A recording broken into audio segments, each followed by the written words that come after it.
ব্যস্ত তিলোত্তমার বইপাড়া। ঠিক ধরেছেন, কলেজ স্ট্রিট।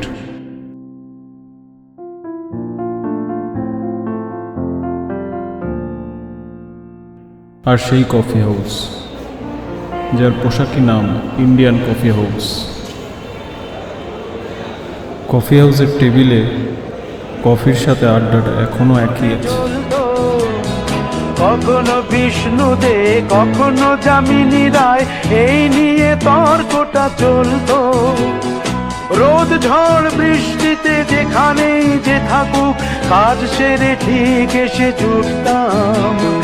চারটেতে শুরু করে জমিয়ে আড্ডা মেরে 7:30টায় ঠিক উঠতাম।